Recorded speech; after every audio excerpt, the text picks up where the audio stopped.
Cool. So I know we've already chatted about this a little bit, but I've actually been hearing quite a bit more about it. I did a little deep dive after we talked, but I'm very curious if you could explain what has been happening with the casinos in Vegas. It's been a rough time down in Las Vegas. I think it's been a fairly rough time in the casino and the gaming kind of industry in general over the past month or two. There was obviously the MGM breach that people have been talking about because of the impact it had on MGM and customers of MGM. Everyone said, what the heck's going on? And it went from there. I think the thing that got a little bit buried in that story is that Caesars was actually hit, I think, a week or two before that by what appears to be the same actor.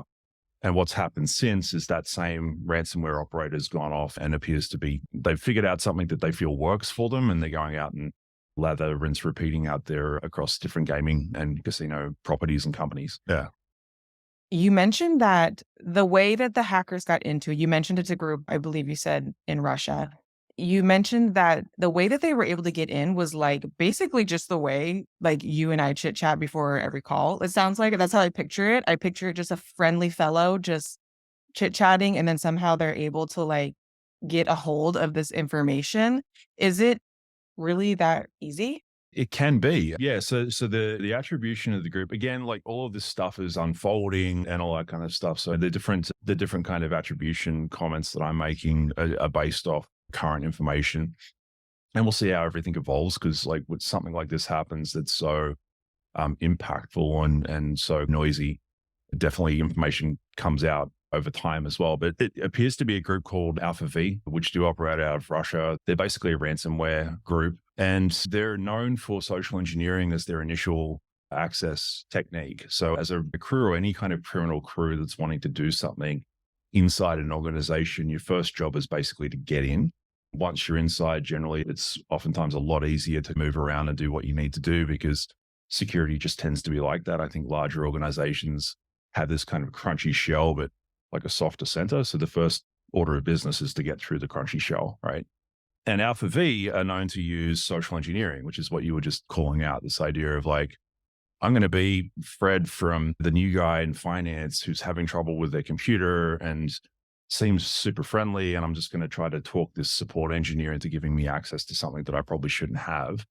And then once I've got that, I can then go off and deploy malware and like pivot laterally and do all those different things that you want to do once you're through the front door. So yeah, are you saying like, is it really that easy? Yeah, humans make mistakes. I think a lot of social engineering kind of relies on the idea that humans do fundamentally want to be helpful.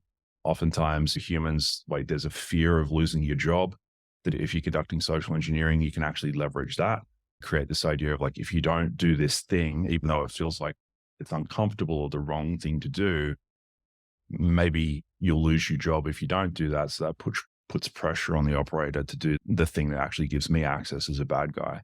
There's all sorts of different techniques, scarcity, pretexting, like it's one of those ones where there is no kind of technical control for humans wanting to be helpful. And I think the bad guys know that. And that's part of what they exploit to do stuff like this.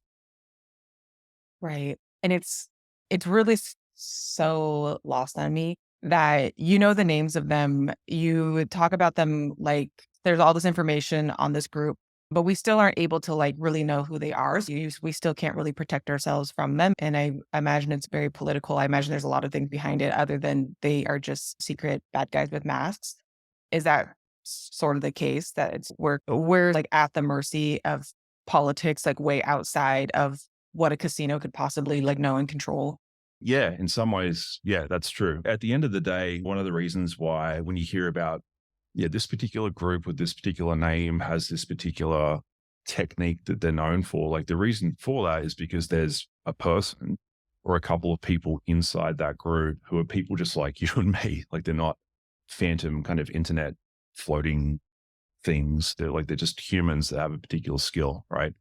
There's clearly a person or people within this particular group that have a talent for social engineering, which is why oftentimes they use social engineering as their initial access technique. So I think it's important to call out that like these groups aren't these sort of ephemeral, like floating forces of badness that kind of hover around the internet. They are human. They've got human incentives. They've got human reasons for doing what they do for work. They've got the need to keep their lights on and feed their family and do whatever else, which is one of the reasons they're probably involved in crime in the first place. It's a job for them, right? In terms of how they think of it. But when it comes to the ability to actually prosecute, the challenge, there's a couple of different things that come into play there. Like prosecuting across borders is just different. Like investigating across borders is difficult enough, especially if you're dealing with a country like Russia, who isn't necessarily all that forthcoming requests for cooperation out of places like the United States, right? And there's all sorts of different versions of that. This is not just the Russia US thing. I think globally, there's all sorts of different kind of pairings where that's more difficult than it might be in other places, right? Yeah, I think the other thing is that the laws themselves and then the way that these groups are treated, I think it's pretty easy to assume like these are bad guys doing bad things. Why doesn't Russia just let the US come and grab them or throw them in jail or do whatever? They don't necessarily have the same laws or the same thinking about the ethics or the morality or even the legality of this type of activity as we do here in the US or even more broadly in the West, right? So I think it's important to keep that in mind. I think that's a really easy thing to forget as well, because it's like, okay, you're causing harm. That's bad. Why can't we just make that stop? Because we've got all these different law enforcement things available to do that. It's really not that simple and not that straightforward, which to your point before actually makes life a lot more difficult for organizations like MGM who are trying to like dig out of having been hit by folk like this. Yeah, it sounds like it's really easy and maybe almost lazy to just have such a binary view on what hackers are doing, the good guy or the bad guy, when it sounds like the majority of everything that is going on in the hacker world is very gray. It sounds Yeah. like it's very much like on a spectrum, and it's Yeah. it's a matter of perspective of the culture and just what you're fed and conditioning. Oh my gosh. Yeah. What your motivations are, what's right. Like it's a really interesting, because when we were talking about this in the pre-call, like I don't know that I wouldn't frame it as lazy, because that to me almost feels like it's bad or it's negligent. And I don't actually think that's true. I think it's actually a counterintuitive idea to step completely out of like a Western legal and kind of moral framework and try to put yourself in a place like Russia or China or North Korea and actually walk a mile in their shoes. Like that's a really hard thing to do to begin with. And this is as someone who does it a lot and actually works in this space, right? So I think for folks that aren't necessarily incentivized in the way that I am and in the way that people in the security industry are incentivized to actually think in this way, it's I think a pretty reasonable miss. It's just, I think, useful to know. And I think I don't expect to see this type of activity and this type of behavior slowing down anytime soon, because the reason that they're going off after other gaming companies now is that they're making a ton of money from it. Like it's good business for them. So logically, they're going to do more of it because it's working. So for as long as that sort of thing's true, you can expect more of it, which is where these sorts of ideas around like how it operates at a system level and what we've actually got available to defend ourselves with, or don't in this case, like it's good to know. Yeah. So you mentioned that MGM made the news. Caesars kind of flew under the radar a little bit. Caesars is also a huge name. It's a huge company, a huge organization. How, with them being so big and them still being able to fly under the radar with stuff that happened to them, how many other organizations do you think are flying under the radar that we're just not aware of? Yeah. Yeah. Yeah, that's a really good question. There are different. What tends to happen with these kind of call it like an enterprise, like a planned, orchestrated enterprise ransomware attack or ransom attack, as opposed to malware getting off the leash somewhere and it being a lot more kind of ad hoc. Like the planned stuff, it does tend to get announced in different places, and this is actually one of the reasons why oftentimes you can actually attribute a threat actor, because you'll see a notification saying, hey, we've ransomed blah, blah, blah. Like we need this amount of money to go to this particular place by this time. Otherwise, blah, blah, blah. That's the ransom node. It oftentimes gets posted on the internet with these larger attacks these days. So you can actually track what's going on. There's a lot of intelligence, I think, that comes into the CTI sphere from stuff like that.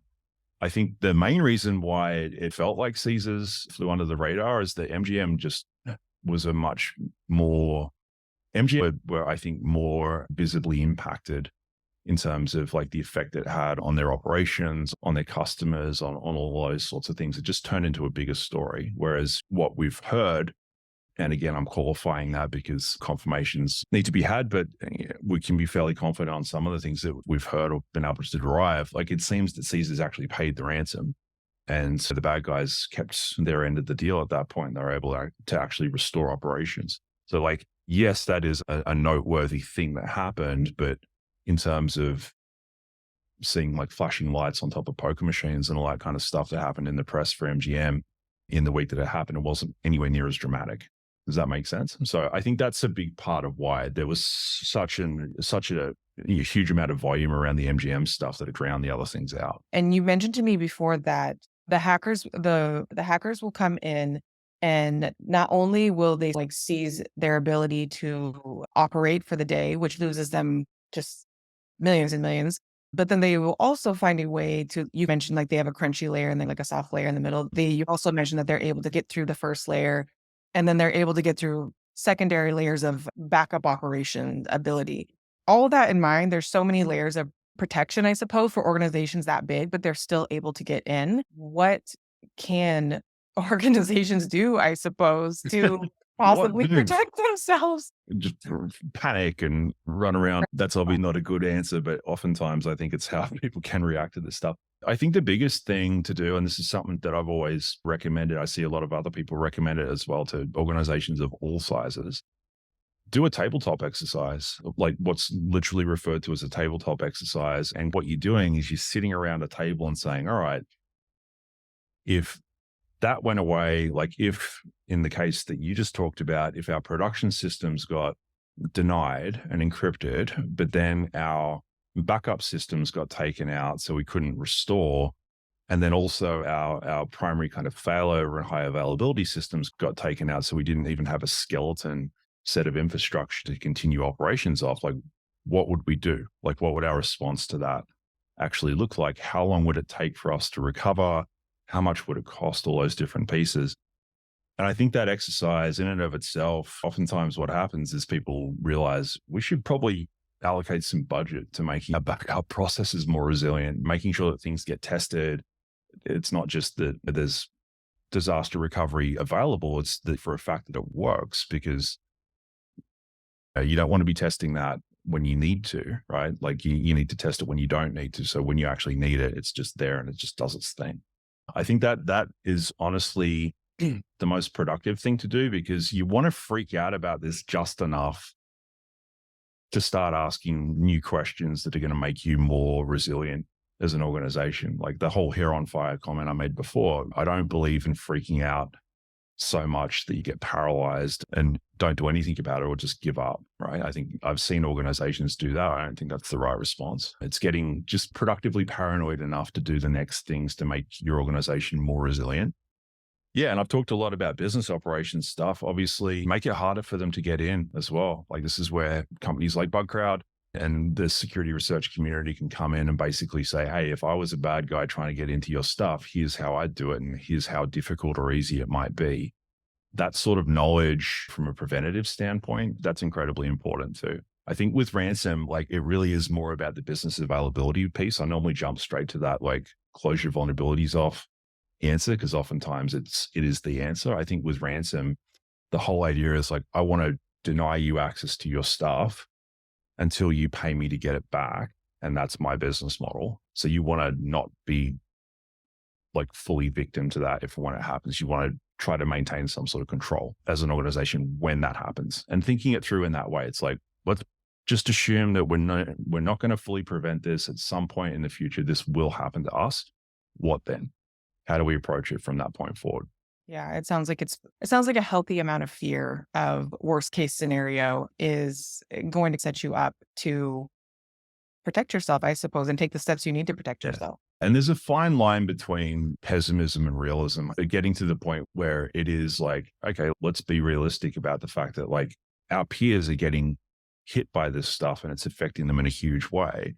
We think that we do a fairly good job of security and resilience and IT and all those different things, but let's not presume that that's going to last forever. Okay, so then what? Yeah, like just that idea of allowing as an organization yourself to get into that mode where let's just stare failure in the face for a few moments here and figure out what we do and then work a plan back from that. Yeah, it's been shocking to me to learn how many organizations, I think, skip that step. Eyes on the prize, just go, and then that step gets a little bit lost until it's too late. Hopefully it doesn't become too late for a lot of organizations, but sometimes it does. It's really easy to forget to do. And I think even going back to the whole it's lazy not to think in that way comment from earlier, similar sort of thing. It's reasonable, right? Like running a business on its own is hard. Like looking after customers, having a product that works, keeping it online, keeping it happy, outflanking competition, all those different parts that go into actually having an enterprise that runs and makes money, like that's difficult enough. So the fact that organizations are focused on that piece in a way that can distract them from this, oh, by the way, this like random internet gang might come and take it all offline at some point in time. So just be ready for that too. Like, okay, it's like you've got to actually, I think you do have to actually deliberately decide to engage in that before you'll do it. It's not necessarily something that'll happen by accident until bad crap like this happens. So, like, if that's the one takeaway, I think from being able to talk about this stuff now, when these internet trash fires happen and people pay attention, it's like realizing that is a thing that can happen to you. Don't be terrified by that. Just be, I guess, have enough productive fear and respect for the possibility of that to figure out if you should change anything. And if you should, then go off and do it. Yeah. Do you think this incident kind of spooked casinos and other organizations like that enough to like take it a bit more seriously or just put it at the forefront, I suppose? Yeah, well, I guess that'll remain to be seen, right? But I do think that, yeah, historically, every time something like this happens, there is like the upside of breaches like this is it does drive awareness in a way that causes companies to make better decisions on behalf of their shareholders and their users in ways that oftentimes might not happen unless there was something as dramatic to get them thinking in that kind of way. So that I think pretty much every trash fire I've ever seen has had that as at least some sort of consequence. I don't think this is going to be an exception to that. And look, I think being able to talk about this stuff, I think talking about why are casinos getting hit, like what's going on there? Is it because they're just like that terrible at security? Like, no, that's actually not.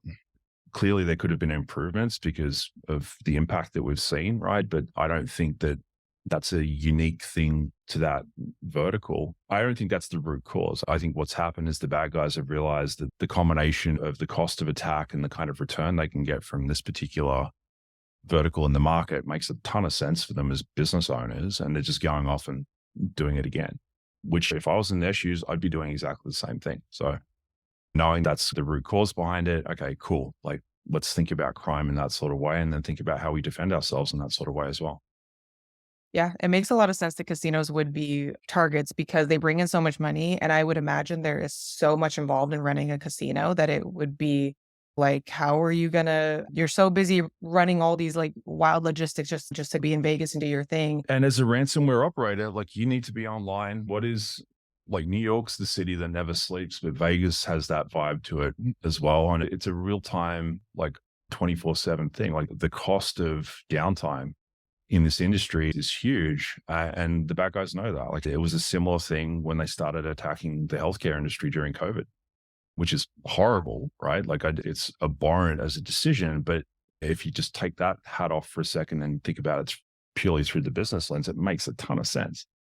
It's like this is an industry that cannot afford to be offline, especially during a pandemic. So if we take it offline, it's pretty likely that we're going to get paid. Someone did that math and a lot of things worked out quite well for them from a financial standpoint during that season, which sucks. But again, if you think about it in that way, you can start to get ahead of what they might do next.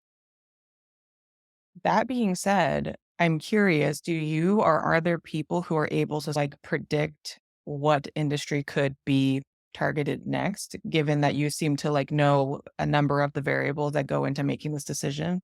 Yes, like I think predict is a strong word because you talk about it in terms of it being accurate and actionable. I wouldn't say this is predictable to the point that you could actually derive proper intelligence from it. But in terms of saying, hey, this is, if I was a bad guy, this is probably where I'd go next. That's definitely a thing I spend a lot of time doing. And I think a lot of people in this space think in that way. And we do tend to get it roughly accurate. The whole healthcare thing, the whole reason the Cyber Threat Intelligence League spun up in, I think it was February 2020, was because we collectively realized that like bad guys are going to have a field day with the healthcare industry over the next 12 months because they can, because of all the duress, because of all the uncertainty, because of all the pressure that already exists on it. Like they're going to take advantage of that and actually use it to exploit those phenomena and those systems for their own gain. Like we need to probably get ahead of that. And that was spot on. Like that was 100% accurate. So yeah, it is a thing. It'd be nice if it was more of a science than an art, but there's definitely a lot of people that think about it. Yeah, it seems like in hindsight, it's so obvious that that would have been Most of them bad. are. No, you look back Yeah. on it, you're like, oh, that makes total sense. But then Yeah. applying foresight to it and going back to what I was saying before, getting people to pay attention, take notice, and then do things to make themselves more resilient without coming off with the whole kind of chicken little problem that can happen, right? Because the alternative is that you walk in there saying, oh my God, this is a thing that's about to happen.